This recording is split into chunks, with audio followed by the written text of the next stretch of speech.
自己的老伙计。相比之下，高成更是感觉对指导员有着深深愧疚。我挺对不住你的，我老压着你。压我？指导员是协助你工作，你怎么压我了？高成声音哽咽地罗列这一件件不起眼的小事。指导员见状，立刻打断了他的话。两人多年的搭档关系，让两人的感情胜似亲兄弟。到了最后，也不需要过多的表达，也能明白彼此之间的友谊。此时的联欢会正在紧锣密鼓地筹备着。许三多硬是拉着不知道自己被裁军的白铁军，畅谈着曾经的种种过往。本来白铁军还兴致勃勃期待着接下来的会餐活动，可他走进门的那一刻，全连战友对他热烈鼓掌。白铁军这才意识到自己被安排了。联欢会上悲喜交加，不论被裁还是被留下的人都对未来充满了迷茫。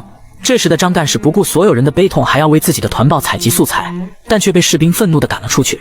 屋内连长跟指导员也是喝起了酒，这一次的干杯也就意味着他们的搭档关系也就此结束。隔天一早，趁着大家熟睡，白铁军悄悄起床收拾